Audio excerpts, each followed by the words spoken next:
Hello everyone, welcome to Smart Study channel. So today's topic is administration under Delhi Sultanate.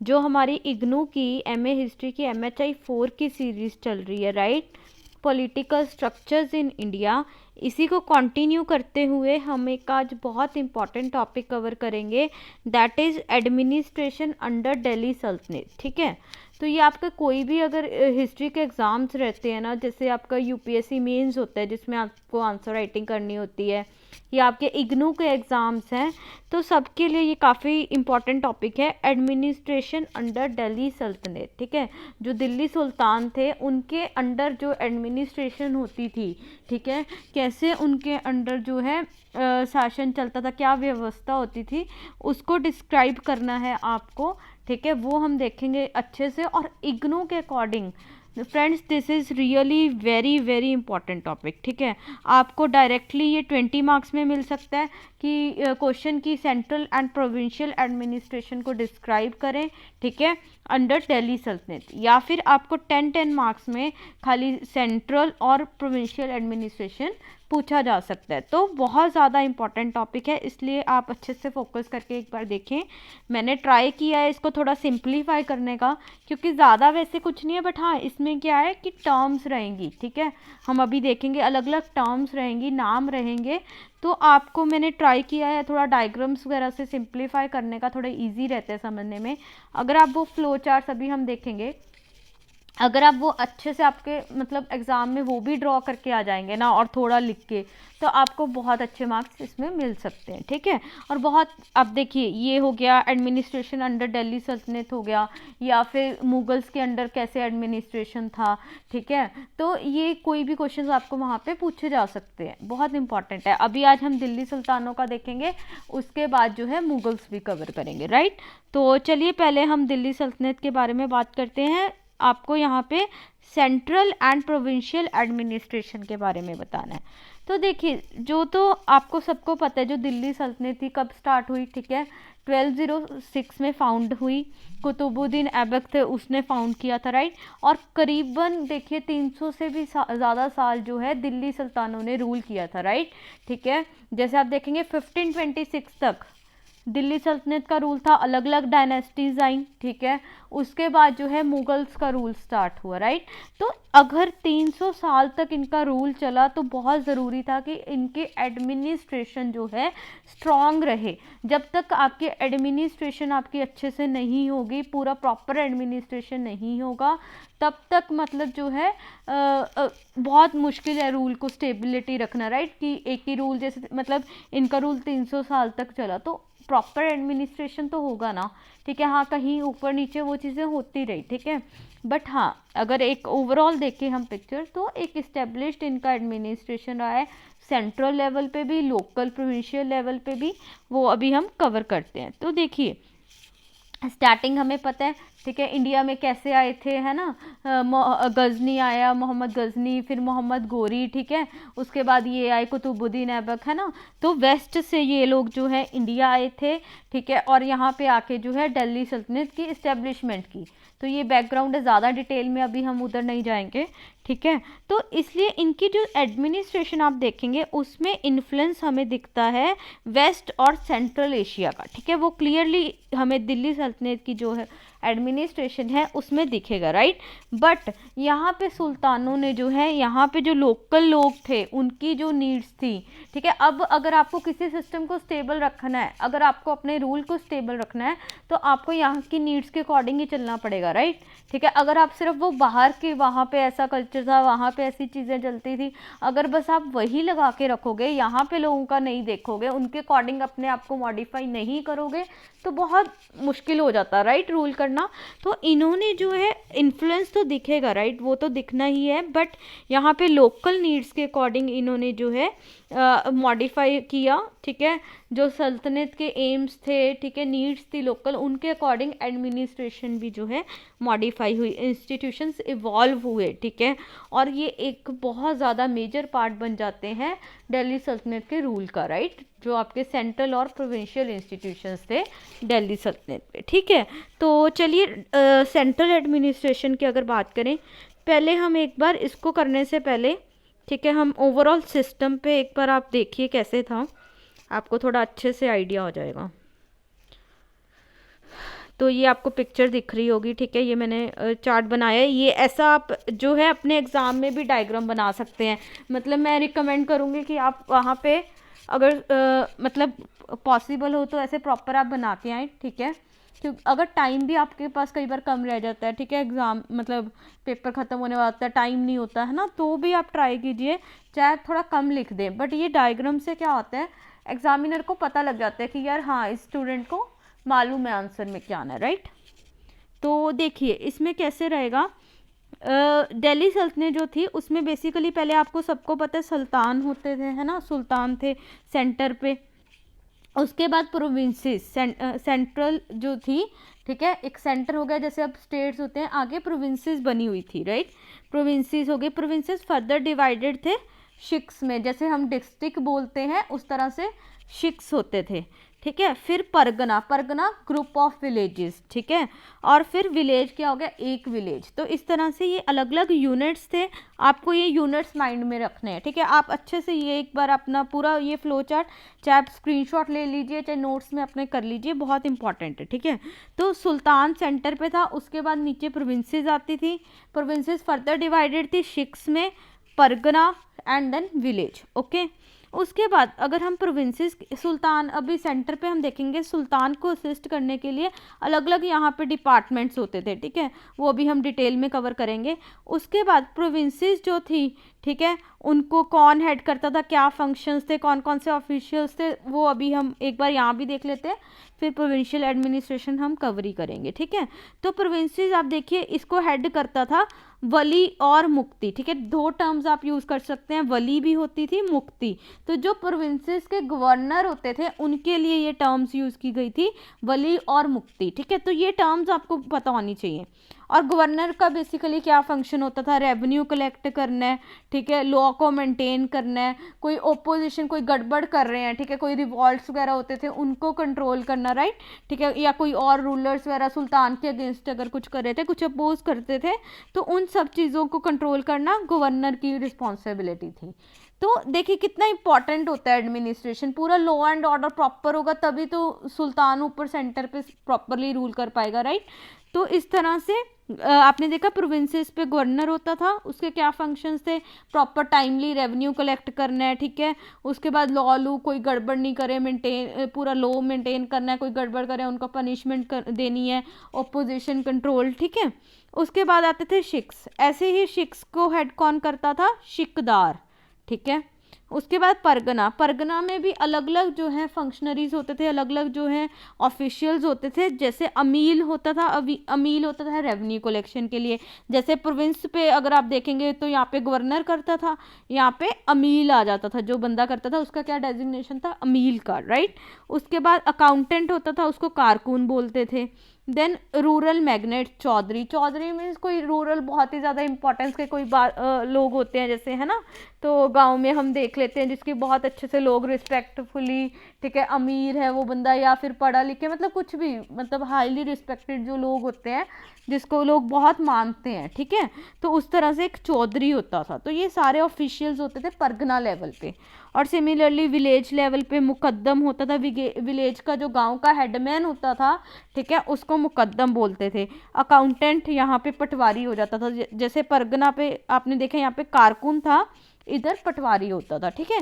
तो ये main कुछ offices हैं, अभी हम और डिटेल में इनको कवर करेंगे, बट यहाँ से आपको एक थोड़ा रफ आइडिया मिल गया होगा, राइट, ठीक है। तो ये बात हुई ओवरऑल एडमिनिस्ट्रेशन की। अगर आपको आता है कि हाँ आपको एडमिनिस्ट्रेशन को डिस्क्राइब करना है तो ये आप पूरा चार्ट बना देंगे, ठीक है। अगर आपको आता है सेंट्रल, फिर हम सेंट्रल अभी और अच्छे से देखेंगे, ठीक है। तो सेंटर पे सुल्तान रहेगा और डिफरेंट डिपार्टमेंट्स रहेंगे, ठीक है। उसके बाद अगर आपको आ जाए लोकल एडमिनिस्ट्रेशन या फिर प्रोविंशियल एडमिनिस्ट्रेशन, फिर यहाँ से आप जो है ये पूरा चार्ट बना सकते हैं, ठीक है। तो अभी ये देखिए एक और देखिए, ये जैसे हमने बात की सेंट्रल एडमिनिस्ट्रेशन की, राइट। अब सेंट्रल पे हमने देखा कि सुल्तान होता था, उसको असिस्ट करने के लिए अलग अलग डिपार्टमेंट्स होते थे। अब ये डिपार्टमेंट्स फ्रेंड्स आपको माइंड में रखना है, बहुत इंपॉर्टेंट है, ठीक है। यही अगर आप थोरेटिकल फॉर्म में देखेंगे ना, मैं अभी थोरेटिकल में डायरेक्टली आपको अगर करवाती तो थोड़ा सा आपको ये होना था कि मैम पता नहीं कौन कौन से नाम बोल रहे हैं, राइट। अभी आप फ्लो चार्ट एक बार से देखेंगे, आपके माइंड में पिक्चर बन जाएगी, आपको फिर वो थ्योरी जो है वो थोड़ा समझने में ईजी रहेगा, ठीक है। तो इसीलिए पहले मैं आपको ये दिखा रही हूँ, ठीक है। तो पहले सबसे मेन जो डिपार्टमेंट होता था वो होता था विजारत का। विजारत जैसे हम कहते हैं वजीर, ठीक है, दीवाने विजारत, वजीर जो होते थे, ठीक है, ये बेसिकली कोई भी फाइनेंशियल मैटर्स हैं उनको देखते थे। फिर उसके बाद अगर सुल्तान को गाइड करना है किसी मैटर्स के रिलेटेड कि हाँ आप ऐसे करें, एडवाइस करना है, तो वो विजारत करते थे, ठीक है, वजीर।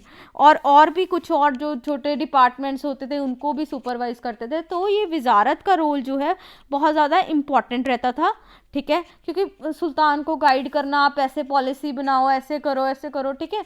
तो बहुत ज़्यादा चीज़ें जो है वजीर के ऑफिस पे डिपेंड करती थी, वो कैसे सुल्तान को गाइड करेगा, राइट, ठीक है। उसके बाद एक आता था दीवाने अर्ज, ठीक है, दीवाने अर्ज भी बहुत इंपॉर्टेंट ऑफिस था। वो कौन सा था? Military department. अब मिलिट्री तो ज़रूरत है, ओपोजिशन ने, किसी ने, दुश्मनों ने हमला कर दिया, राइट, तो मिलिट्री पूरा मेंटेन होना, स्टैंडिंग आर्मी, उसका कंट्रोल अच्छे से सुल्तान करता था, प्रॉपर उसकी फंक्शनिंग हो गई, ठीक है। तो ये डिपार्टमेंट कौन चेक करता था कि प्रॉपर मिलिट्री अफेयर्स जो कंट्रोल में रहे, ठीक है, प्रॉपर उनकी फंक्शनिंग रहे, ये कौन करता था? दीवाने अर्ज, ठीक है, दीवाने अर्ज का जो डिपार्टमेंट था। सिमिलरली एक था नायब मुल्क, जो नायब मुल्क थे वो दीवाने अर्ज को ही असिस्ट करते थे, मिलिट्री मैटर्स वगैरह ही देखते थे, इनको असिस्ट करते थे। अब आप को पता होगा जो सुल्तान बलबन था, राइट, तो ये सुल्तान बनने से पहले बलबन नायब मुल्क ही था, ठीक है, वो उस पोस्ट पे था, नायब से आगे फिर वो सुल्तान बना था। तो नायब भी जो है बहुत एक इम्पॉर्टेंट ऑफिशियल हो जाता है, ठीक है। उसके बाद Diwan-e Insha, Diwan-e Insha is kind of secretariat to sultan, ठीक है, ये सारे जो कोई भी डिप्लोमेटिक रिलेशंस हैं उनको भी देखता था, ठीक है। फिर उसके बाद देखिए लिंक भी था ये, जैसे हम बोलते हैं सेंटर और प्रोविंस, ठीक है। अब देखिए सुल्तान जो है वो सेंटर पे बैठा है ना। अब उस टाइम पे ये नहीं था कि न्यूज़पेपर से मीडिया था, है ना, तो हमें सेंटर पे उसको बैठे सब पता लग रहा था कि ये प्रोविंस में क्या हो रहा है, इसमें क्या हो रहा है, इसमें क्या हो रहा है, राइट, ऐसा कुछ तो उस टाइम नहीं था। तो उस टाइम जो ये दीवाने इंशा थे ये बहुत ज़्यादा इंपॉर्टेंट रोल प्ले करते थे। रिमोट एरियाज़ जिधर अब सुल्तान हर जगह जाके नहीं देख सकता, तो ये वहाँ रिमोट एरियाज़ में कुछ भी प्रॉब्लम होती थी, कोई सुल्तान के खिलाफ कुछ कर रहा है, क्या हो रहा है वहाँ पे, क्या चीज़ें हो रही हैं, तो वो सब चीज़ें जो हैं वो सुल्तान को कौन बताता था? दीवाने इंशा, ठीक है, ये सारी इंफॉर्मेशन कलेक्ट करके सुल्तान तक पहुंचाते थे। अब वरना सुल्तान को कुछ पता ही नहीं लगेगा, ठीक है, वो तो दिल्ली में आके बैठ गए, उनको बाकी जगहों का क्या पता, राइट, गवर्नर चलो छोड़े हुए हैं, बट रिमोट एरियाज में अगर आप देखेंगे तो उनको कुछ आइडिया नहीं होगा। तो ये दीवाने इंशा होते थे, इनके जो ऑफिशियल्स ये इंफॉर्मेशन कलेक्ट करते थे, कोई कुछ जो है सुल्तान के अगेंस्ट कर रहा है, या फिर कोई सुल्तान को कुछ, सुल्तान के लिए कोई अच्छी भी कोई पॉलिसी लेके आ रहा है या कुछ अच्छा फेवर कर रहे हैं, तो वो सब चीज़ें जो हैं दीवाने इंशा सुल्तान को बताते थे, ठीक है। तो ये बहुत इंपॉर्टेंट ऑफिस ये भी माना जाता था, ठीक है। उसके बाद अगले जो ऑफिस हैं दीवाने रिसालत एंड दीवाने कादा, ये बेसिकली जो है जस्टिस वगैरह, किसी ने कुछ गड़बड़ की उसको जस्टिस प्रोवाइड करना, है ना, कुछ गड़बड़ की तो उसको जो है पनिशमेंट देना, अगर किसी के साथ कुछ गलत हुआ है उसको जस्टिस देना, है ना, और फिर रिलीजियस मैटर्स का ध्यान रखना, ठीक है, वो सारी चीज़ें दीवाने रिसालत और दीवाने कादा करते थे, ठीक है। उसके बाद आता है दीवाने मुजालिम, दीवाने मुजालिम इज़ काइंड ऑफ कोतवाल, ठीक है। अब कई बार क्या होता था, सुल्तान को जो है एक्सपीडिशंस पे जाना होता था इधर उधर, राइट, ठीक है, वो इधर उधर कॉन्क्वेस्ट भी करते थे, अलग अलग एरियाज कैप्चर करने होते थे, है ना, तो मिलिट्री एक्सपीडिशंस पे जाते थे, या कई बार इधर उधर गए हुए हैं, तो कोतवाल उनकी एब्सेंस में जो है वो पूरा ध्यान रखता था वहाँ पे लॉ एंड ऑर्डर का, ठीक है, वो फिर वही कि सब लोग सही से रहें, कुछ गड़बड़ यहाँ पे नहीं करें, कौन मेंटेन करता था? दीवाने मुजालिम, ठीक है, कोतवाल, ये हो गया। और एक ऑफिस था दीवाने रियासत, ये भी बहुत इंपॉर्टेंट था, ये स्पेशली इंपॉर्टेंट हुआ अलाउद्दीन खिलजी के टाइम पे, ठीक है। अलाउद्दीन खिलजी, आपने सबने जब आप मिडीवल इंडिया के बारे में पढ़ते हैं तो आपने पढ़ा होगा, अलाउद्दीन खिलजी जो थे उन्होंने मार्केट रिफॉर्म्स को इंट्रोड्यूस किया था उसने, राइट। ठीक है, कुछ रिफॉर्म्स लेके आए थे, उसमें मार्केट रिफॉर्म्स बड़े फेमस हुए थे कि प्रॉपर जो है वहाँ पे जो है कॉमोडिटीज़ वगैरह सेल हो, ठीक है, प्रॉपर प्राइजेस पे हो, ऐसा नहीं कोई कम ज़्यादा कर रहा है या कोई स्टोरेज कर रहा है ना, तो फिर बाद में ज़्यादा दाम पे बेच रहे हैं। ये सब चीज़ों को अवॉइड करने के लिए, जो करप्शन वगैरह हो रहा था इसको चेक करने के लिए उसने जो है मार्केट कॉमोडिटीज़ के सुपरविज़न के लिए जैसे रिफॉर्म्स भी लेके आए थे। तो ये जो सुपरविज़न होती थी कॉमोडिटीज़ की, ये कौन करता था? दीवाने रियासत। तो दीवाने रियासत उस टाइम बहुत ज़्यादा इसलिए जो है इम्पॉर्टेंट बन गया था, ठीक है। तो इस तरह से ये कुछ डिपार्टमेंट्स थे। तो अभी आपको एक आइडिया तो एटलीस्ट हो गया होगा, ठीक है। अब हम और थोड़ा इसको डिटेल में कवर करते हैं। तो बेसिकली यही था कि एक बार आप अच्छे से इनको जो है फ्लो चार्ट्स को अपना देख लीजिए, क्योंकि आपके माइंड में आएंगे तो आपको ईजी होगा आंसर लिखना, ठीक है। अदरवाइज इतने सारे नेम्स हैं तो कन्फ्यूज़न हो जाती है, राइट। ठीक है, तो ये आप अपने एग्ज़ाम में भी पक्का से बना के आइए। तो चलिए अब हम देखते हैं कि क्या इसमें आपको लिखना क्या है। तो अभी जैसे हमने बात की कि सुल्तान जो थे वो हेड होता था एडमिनिस्ट्रेशन का, राइट। ठीक है, सब उसके अंडर होते थे, मिलिट्री अफेयर्स को कंट्रोल करते, सारी लीगल पावर वगैरह जो है सुल्तान के अंडर होती थी। बाकी जो नोबल्स वगैरह थे कुछ उनको अलग अलग डिपार्टमेंट्स दिए हुए थे, ठीक है, सुल्तान की हेल्प के लिए। जैसे हमने देखा वजारत, बहुत ज़्यादा जो इम्पोर्टेंट ऑफिस था, वज़ीर उसको हेड करता था, ठीक है। ये इतना ज़्यादा इम्पॉर्टेंट था क्योंकि हमने बोला कि ये सारे क्रूशियल मैटर्स में कुछ जो इम्पॉर्टेंट मैटर्स होते थे उसमें सुल्तान को गाइड भी करते थे, ठीक है। इसकी इम्पॉर्टेंस को देखते हुए इब्न बटूता जो थे, इब्न बटूता कौन थे? बेसिकली वो एक मोरक्कन ट्रैवलर थे जो तुगलक के टाइम पे आए थे, राइट। ठीक है, तो उसने भी ये चीज़, उसने भी वजारत के ऑफिस की इम्पॉर्टेंस बताई। उसने क्या बोला कि it was on wazirs wisdom, sagacity, sincerity and loyalty, position and success of sultan was greatly dependent.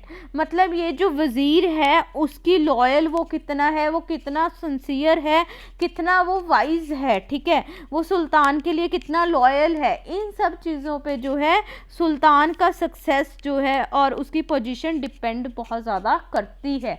तो कितनी ज़्यादा इंपॉर्टेंस बताइए, क्योंकि वही है, अगर वज़ीर लॉयल है, वो सिंसियर है और अच्छे दिमाग वाला बंदा है, वाइज है, तो वो उसको अच्छी सलाह देगा, राइट। सुल्तान को अच्छे से बोलेगा कि तुम ये चीज़ें करो। अब अगर वही गड़बड़ है, वही सुल्तान का अच्छा नहीं चाहता, उसने उसको गलत एडवाइस कर दी, सुल्तान तो गया फिर, है ना। इसलिए वजारत का ऑफिस बहुत इंपॉर्टेंट था, इसको इब्न बटूता ने भी बताया, ठीक है। जैसे बताते हैं कि निज़ाम उल मुल्क जो था इल्तुतमिश के टाइम पे, उसने क्या बताया था, निज़ाम उल मुल्क ने इल्तुतमिश को स्टार्टिंग में ही वार्न कर दिया कि देखिए अभी यहाँ पे इंडिया में अगर आप देखेंगे मुसलमान जो हैं, मुस्लिम्स हैं, अभी ये लोग हैं माइनॉरिटी में। फॉर एग्जांपल जैसे लाइक उसने क्या बोला था, सॉल्ट इन डिश में जैसे खाने में नमक होता है उस तरह से है, मतलब बहुत कम नंबर्स में है यहाँ पे, और उनको जो है इजीली, मतलब क्योंकि माइनॉरिटी में है, इजीली उनको ओवरटर्न किया जाता है, करा जा सकता है, राइट। तो इसलिए हमें यहाँ की लोकल नीड्स को समझना पड़ेगा। हम सिर्फ मुस्लिम्स का ही फ़ायदा, मुस्लिम्स की ही चीज़ें नहीं सोच के चल सकते, ठीक है, हमें सबका देखना पड़ेगा, क्योंकि मुस्लिम्स तो बहुत कम नंबर में है, ठीक है। हम सिर्फ अगर मुस्लिम्स को सपोर्ट करेंगे तो पूरा रूल नहीं कर पाएंगे, राइट। तो तभी अगर हमने, जैसे आपने देखा होगा, अभी हमने डिस्कस किया था सेंट्रल और प्रोविंशियल एडमिनिस्ट्रेशन में आपको वेस्ट का इन्फ्लुएंस दिखेगा, सेंट्रल एशिया का दिखेगा, but it has been modified according to local needs, right. ठीक है, क्योंकि ये यहाँ पे निज़ामुल मुल्क भी बोलते हैं कि अगर आप खाली मुस्लिम्स का देख के चलेंगे तो नहीं चलेगा। तो ये देखिए, ये स्टार्टिंग में ही इल्तुतमिश के टाइम पे उसको एडवाइस मिल गई थी, फिर उन्होंने उस तरह से मॉडिफाई करा। तो इस तरह से जो है वज़ीर का ऑफिस बहुत इम्पॉर्टेंट हो जाता है, ठीक है। तो बाकी जैसे अभी हमने बात की, वज़ीर इसके बिना जो है गाइड तो करते थे, इसके बिना और भी कुछ स्मॉल डिपार्टमेंट्स वगैरह होते थे, उनको सुपरवाइज करते थे। फॉर एग्जांपल दीवाने वकूफ़, ये अलग अलग डिपार्टमेंट्स हैं, ठीक है। दीवाने मुस्तखराज, दीवाने कोही, ये इतने इंपॉर्टेंट नहीं है, स्मॉलर डिपार्टमेंट्स हैं, बट हाँ आप मेंशन कर सकते हैं एक दो डिपार्टमेंट्स, ठीक है। उसके बाद दीवाने अर्ज़, हमने देखा मिलिट्री डिपार्टमेंट होता था, मिलिट्री अफेयर्स को कंट्रोल करता था, ठीक है, पूरी आर्मी वगैरह मेंटेन रहे, सोल्जर्स को रिक्रूट करना, ठीक है। ये जो डिपार्टमेंट था ये भी अलाउद्दीन खिलजी के टाइम बहुत ज़्यादा इंपॉर्टेंट हो गया था। क्यों हुआ था फ्रेंड्स? देखिए आप सबने पढ़ा होगा, अलाउद्दीन खिलजी ने इंट्रोड्यूस किया था कौन सा सिस्टम? दाग एंड हुलिया सिस्टम, ठीक है। दाग एंड हुलिया सिस्टम की अगर हम बात करें, बेसिकली क्या होता था कि जैसे सोल्जर्स वगैरह होते थे, है ना, अब उस टाइम में देखिए ऐसे पता नहीं लगता था, कोई बायोमेट्रिक सिस्टम तो था नहीं, राइट, कि हाँ अब जैसे अभी हो गया हमारा बायोमेट्रिक्स होता है, कार्ड्स कंपनीज के आप देखेंगे बने होते हैं, आपने एक बार एम्प्लॉय एंटर करता है कंपनी में, अपने कार्ड से स्कैन करता है तो पता लग जाता है वो एम्प्लॉय चला गया, राइट। बट उस टाइम ऐसा कुछ नहीं था, तो वो क्या करते थे, हुलिया चलाया कि हाँ वो एक जैसे सोल्जर आया, ठीक है, उसका हुलिया ड्रॉ कर लिया, चेहरा ड्रॉ कर लिया, ठीक है, जब वो एंटर हो रहा है तो पता लग जाता था वो अपना हॉर्स लेके यहाँ पे आ गया या सोल्जर आ गया, ठीक है। तो इसी तरह से दाग होता था। दाग बेसिकली क्या था, हॉर्सेस की ब्रांडिंग कर देते थे, वो स्टैंप लगा देते थे, कुछ भी उस पर जैसे एक ब्रांडिंग कर देते थे, जिससे पता लग जाता था कि ये वही हॉर्स है जिसको सुल्तान ने चूज करा है, ठीक है, ये या फिर दीवाने अर्स ने चूज करा है जो है सल्तनत के लिए, ठीक है। क्योंकि क्या होता था, कुछ हॉर्सेस अच्छी क्वालिटी के होते थे, कुछ गड़बड़ क्वालिटी के, तो कई बार क्या होता था कुछ जो है, क्योंकि पैसे फिर उस हिसाब से दिए जाते थे, तो ये गड़बड़ करने की कोशिश करते थे, दिखाया कुछ और, ले कोई और घोड़ा गए, राइट। तो उस चीज़ से बचने के लिए दाग लगा दिया जाता था, ब्रांडिंग कर दी जाती थी कि हाँ ये सल्तनत का घोड़ा है। तो ये सिस्टम जो था अलाउद्दीन खिलजी ने चलाया था, और ये सब टेक केयर कौन करता था? दीवाने अर्स, ठीक है, कि हाँ ऐसे सब ये दाग एंड हुलिया ये चलेगा, सोल्जर्स को रिक्रूट करना, घोड़े सिलेक्ट करना, सब चीज़ें दीवाने अर्ज करता था। तो काफ़ी ज़्यादा इंपॉर्टेंट डिपार्टमेंट था, ठीक है, और अलाउद्दीन खिलजी के टाइम पे और ज़्यादा इंपॉर्टेंट हो गया था। और नेक्स्ट ऑफिस था नायबे मुल्क, हमने अभी देखा था नायबुल मुल्क, जो अर्ज को जो है मिलिट्री फंक्शंस में हेल्प करता था, ठीक है, राइट। उसके बाद दीवाने इंशा, ये भी हमारी बात हो गई अभी कि ये जो है लिंक था between the provinces and centre, ठीक है।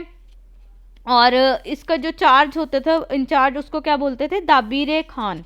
ये सारा जो है बताते थे कि सुल्तान को आके कि हाँ वहाँ पे ये हो रही है, या आप देखेंगे पुरानी आप मूवीज़ में खत वगैरह लिखे जाते थे, तो ये सब चीज़ें ये करते थे, ठीक है। उसके बाद जो है दीवाने रियासत, ठीक है, दीवाने रियासत जो था वो हमने देखा कि वही कॉमोडिटीज़ वगैरह की सुपरविज़न, मार्केट में प्रॉपर सब चीज़ें हो रही हैं नहीं हो रही, ठीक है, क्वालिटी सप्लाई सब कॉमोडिटीज़ का चेक करना दीवाने रियासत का काम था, ठीक है। तो ये सब अलग अलग डिपार्टमेंट्स थे। फिर हमने दीवाने रिसालत एंड दीवाने कादा भी देखा था, ठीक है। और उसके बाद जो है दीवाने मुजालिम, ये भी हमने देख लिया। तो ये सारे अलग अलग ऑफिसेस थे, ठीक है, जो सेंटर पे सुल्तान को हेल्प करते थे एडमिनिस्ट्रेशन में। और इसके बिना कुछ और भी ऑफिसेस थे, फॉर एग्जांपल बारिदे मुमालिक, ठीक है। बारिदे मुमालिक कौन होते थे? इंटेलिजेंस ऑफिसर्स होते थे, ठीक है। उसके बाद सरी जानदार, बॉडीगार्ड्स, जो सुल्तान के बॉडीगार्ड्स होते थे रॉयल, उनको बोलते थे सरी जानदार। तो ये आप कुछ नाम हैं वो मेंशन कर सकते हैं, ठीक है। तो ये हुआ सेंट्रल एडमिनिस्ट्रेशन। अब हम देखेंगे प्रोविंशियल एडमिनिस्ट्रेशन। तो देखिए अब क्या हुआ, सल्तनत जो थी, ठीक है, 1206 में स्टार्ट हुई, उसके बाद धीरे धीरे एक्सपैंड होने लगी, ठीक है। अलाउद्दीन खिलजी आए, ठीक है, उसने और बहुत ज़्यादा कॉन्क्वेस्ट करे सब सुल्तानों ने। फिर जो तुगलक भी था, अलग अलग जगह मोहम्मद बिन तुगलक, ठीक है, वो एक्सपीडिशंस करते थे। तो जो एम्पायर थी एक्सपैंड होती गई, ठीक है, नए नए एरियाज जो है दिल्ली सल्तनत में इंक्लूड होते गए, राइट, ठीक है। तो क्या हुआ, अब एक बहुत ज़्यादा जो है एरिया हो गया था, ठीक है। तो कुछ सेंटर है, प्रोविंसेस है, पूरा फैला हुआ एरिया है। तो ऐसा तो नहीं था कि बिल्कुल स्ट्रॉन्ग एडमिनिस्ट्रेशन सब सेंटर ही कंट्रोल करे, तो वो पॉसिबल नहीं हो सकता। अगर तुम ट्राई भी करोगे वो चीज़ करना, फिर प्रॉब्लम होगी, रिवॉल्ट होंगे, फिर गड़बड़ होती है, राइट। तो लूजली एफिलेटेड हो गया था, ठीक है, प्रोविंसेस पे और ऑफिशियल्स अपॉइंट किए गए ताकि एडमिनिस्ट्रेशन प्रॉपरली रन हो सके, ठीक है। तो प्रोविंसेस पे, ठीक है, वहाँ पे लोकल चीफ्स भी होते थे लोकल लेवल पे। तो सब ऐसे इस तरह से एक थोड़ा लूज स्ट्रक्चर रखा गया, ठीक है। दो सब कुछ सेंटर के अंडर में ही था, बट एक एक फिर भी थोड़ा लूज स्ट्रक्चर रखा गया एडमिनिस्ट्रेशन का, ठीक है। बिल्कुल सेंट्रलाइज नहीं था, प्रोविंशियल पे अलग अलग ऑफिसेस रखे गए। तो वो हम अभी देखते हैं, ठीक है, क्या क्या ऑफिसेस थे। तो अभी जैसे आपने पिक्चर में भी देखा था, सुल्तान को जो प्रोविंसेस पे कौन असिस्ट करता था, गवर्नर, ठीक है। गवर्नर मेन वहाँ पे रूल करता था, और उसके बाद रिप्रेजेंटेटिव वो सुल्तान का ही होगा, बट वहाँ पे वो रूल करेगा, ठीक है। उसको वली और मुफ्ती बोलते थे, ठीक है। और उसके बाद क्या हुआ था फिर, यही जैसे क्योंकि इतने ज़्यादा एरिया हो रहा था, तो प्रोविंसेस को भी फर्दर डिवाइड किया गया ताकि प्रॉपर एडमिनिस्ट्रेशन चला जाए। अब जैसे अभी भी आप देखेंगे, अभी हमारा स्टेट है, पहले सेंटर, स्टेट, फिर लोकल लेवल पे भी है ना, पंचायत हैं, ठीक है, डिस्ट्रिक्ट पे अलग। तो ये क्या है, ये जो है एडमिनिस्ट्रेशन के लेवल्स हैं, जैसे हम 3 टायर्स ऑफ गवर्नमेंट बोलते हैं, ठीक है।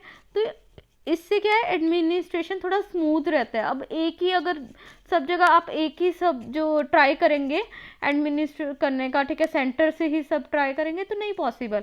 या फिर अब जैसे प्रोविंसेस हैं, ठीक है, तो प्रोविंसेस अब जैसे हम स्टेट लेवल पे भी देखें, हमारे उसमें आगे डिस्ट्रिक्ट्स डिवाइड है, डिस्ट्रिक्ट्स आगे डिवाइड है, राइट। तो इस तरह से थोड़ा स्मूथ हो जाता है एडमिनिस्ट्रेशन। सिमिलरली उस टाइम पे भी था, ठीक है। प्रोविंसेस को फर्दर डिवाइड किया गया शिक्स में, उसको शिकदार जो है एडमिनिस्टर करते थे। अफगान्स ने जब रूल किया तो शिक्स को ही जो है नाम दे दिया गया सरकार्स का, ठीक है। तो ये नाम ही चेंज हुआ था, अदरवाइज फंक्शनिंग सेम थी। उसके बाद ये फिर फर्दर परगनास में डिवाइड होते थे, ठीक है, जो आपको अभी दिखाया था पिक्चर में, उस तरह से ये हायरार्की चलती थी। तो उसके बाद अगर हम गवर्नर की बात करें, जो प्रोविंसेस पे जैसे वर्क करते थे, ये सारे मेजर फंक्शंस जैसे रेवेन्यू कलेक्शन को इंश्योर करना कि हाँ प्रॉपरली रेवेन्यू कलेक्ट हो रहा है, ठीक है, लॉ एंड ऑर्डर मेंटेन करना। वही फिर ऑपोजिशन कोई सेंटर के खिलाफ कुछ गड़बड़ करने की कंट्रोल करता था तो उसको कुछ मतलब गड़बड़ करते थे तो उसको कंट्रोल में रखते थे, राइट, ठीक है। और इल्तुतमिश के टाइम पे आप सबको पता है, इल्तुतमिश ने इक्ता सिस्टम इंट्रोड्यूस किया था, राइट। तो इक्ता सिस्टम था, तो ये गवर्नर्स ही होते थे, उनको ही इक्ता वगैरह दिए जाते थे, ठीक है। वो जैसे मिलिट्री अफेयर्स कुछ कंट्रोल कर रहे हैं या रेवेन्यू के फंक्शंस, तो उनको लैंड्स वगैरह दे दी जाती थी, सैलरी की जगह उनको लैंड्स दे दी जाती थी कि हाँ इससे रेवेन्यू आएगा, कुछ आप रख लेना, कुछ हमें दे देंगे, ठीक है, सुल्तान। तो उनको जो है ऐसे इक्ता सिस्टम स्टार्ट करा था, लैंड्स को इक्ता बोला जाता था, और ये गवर्नर जो थे इनको इक्तादार बना दिया गया था, राइट। तो इस तरह से वही ये होते थे गवर्नर, जिनको हम इक्तादार बोलते हैं, ठीक है। ये सिस्टम किसने स्टार्ट किया था, इल्तुतमिश ने, ओके। उसके बाद ठीक है ये हुआ। उसके बाद ये गवर्नर्स बहुत ज़्यादा इंपॉर्टेंट होते थे क्योंकि ये दीवाने अर्ज वगैरह में भी हेल्प करते थे। ये क्या करते थे, ये खुद भी कुछ जो है सोल्जर्स वगैरह मेंटेन करते थे। मेन जो है दीवाने अर्ज कर रहे हैं, ठीक है, इनका काइंड ऑफ रिजर्व फोर्स होता था कि हाँ कई बार दीवाने अर्ज में भी अगर कमी हो जाती है उस टाइम पे हम जो है हमने भी सोल्जर्स मेंटेन करे हुए हैं तो हम वो आपको सप्लाई कर देंगे, ठीक है। उस अकॉर्डिंग भी इक्ताज इनको दिए जाते थे, कौन कितने कर रहा है, तो ये पूरा सिस्टम होता था, ठीक है। तो इनकी बहुत ज़्यादा इंपॉर्टेंस होती थी गवर्नर्स की, इक्तादार्स की। और उसके बाद ठीक है ये इम्पॉर्टेंट तो था ही, बट कई बार ऐसा भी हुआ है दिल्ली सल्तनत में भी देखा गया है कि ये जो गवर्नर्स थे ये बहुत ज़्यादा प्रॉब्लम्स भी क्रिएट करते थे सुल्तानों के लिए, ठीक है। इनको हो जाता था कि हम खुद ही इंडिपेंडेंट बन जाएं, हम अपना रूल स्टार्ट कर दें, राइट। तो ये ऐसा भी होता था कि ऑटोनॉमी वगैरह अपनी चाहते थे। जैसे आप देखेंगे बलबन के टाइम पे क्या था, वो जो है दिल्ली मतलब छोड़ के नहीं जाता था, उसको रहता था कि मंगोल्स का अटैक नहीं हो जाए, राइट। तो वो पूरा टाइम दिल्ली बैठा रहता था। बट उसके बाद क्या हुआ, वहाँ पे बंगाल में उसका जो गवर्नर था बुगरा खान, उसने बहुत जो है प्रॉब्लम्स क्रिएट की, बलबन को फिर तब दिल्ली जाना पड़ा था, ठीक है, सॉरी बंगाल में जाना पड़ा था क्योंकि बुगरा खान ने वहाँ पे प्रॉब्लम्स क्रिएट कर दी थी। तो इस तरह से कई बार गवर्नर्स जो हैं प्रॉब्लम्स भी क्रिएट कर देते थे, ठीक है। तो ये आपको थोड़ा माइंड में रखना होगा। उसके बाद विलेज लेवल हमने देखा, विलेज लेवल पे भी अलग अलग ऑफिशियल्स होते थे। फॉर एग्जांपल मुकद्दम कौन हो गया, विलेज हेडमैन, ठीक है। ऐसे ही पटवारी विलेज अकाउंटेंट, ठीक है। चौधरी हमने देखा था अभी, रूरल मैग्नेट होता था, रेवेन्यू वगैरह कलेक्ट करना, ठीक है, जो बहुत इंपॉर्टेंट वहाँ पे काइंड ऑफ पर्सन होता था। अमील एंड कारकुन हमने देखे थे, अकाउंटेंट थे, है ना, लोकल लेवल पे। सिमिलरली और भी कुछ लोकल ऑफिशियल्स होते थे जो गवर्नर को हेल्प करते थे रेवेन्यू कलेक्शन में, ठीक है, लॉ वगैरह मेंटेन करने में, ठीक है। तो उनको लोकल रूलर्स को कई बार राय राणा ऐसे नाम दे दिए जाते थे जो गवर्नर को सपोर्ट करते थे उसकी ड्यूटीज़ में, ठीक है। तो ये सब हो गए। बाकी और भी कुछ ऑफिसेस थे प्रोविंसेस में, आप थोड़ा सा देख सकते हैं यहाँ पे, जैसे फॉर एग्जांपल बर्दी इंटेलिजेंस ऑफिसर, जैसे एक सेंटर पे भी था, ये प्रोविंशियल लेवल पे भी था, ठीक है, जो कि eyes and years of sultan का काम करते थे। वही कि आउटर एरिया में सुल्तान को तो कुछ नहीं पता होता था क्या चल रहा है, तो ये बर्दी वगैरह से इंटेलिजेंस ऑफिसर्स रखे होते थे, ये सुल्तान को बताते रहते थे। सिमिलरली फौजदार था, वो प्रोविंशियल लेवल पे लॉ एंड ऑर्डर मेंटेन करने को। साहिब दीवान, ठीक है, प्रोविंस का जो है फाइनेंशियल अकाउंट देखना। खवाजा, ठीक है, खवाजा भी ऐसा ही कहते हैं, साहिब दीवान के जैसे ही होता था, ठीक है, जो बेसिकली इक्ता से कितनी इनकम जनरेट हो रही है, ठीक है, ताकि जो है सुल्तान मतलब उस हिसाब से रेवेन्यू वगैरह की डिमांड कर पाए, उसको हिसाब रहता था कि हाँ इस इक्ता से इतना जनरेट हो सकता है, उसके बेसिस पे जो सुल्तान रेवेन्यू डिमांड करता था। तो ये सारा काम कौन करता था? खवाजा, ठीक है। तो इस तरह से ये अलग अलग ऑफिसेस थे, ठीक है, क्या क्या काम करते थे, किस तरह से एडमिनिस्ट्रेशन चलता था, हमने अच्छे से देखा, ठीक है। Central administration and then provincial administration, overall क्या सिस्टम था, राइट, बहुत अच्छे से कवर कर लिया है। बाकी अगर अभी भी आपको कोई डाउट आता है, आप मेरे को कभी भी कांटेक्ट कर सकते हैं, ठीक है।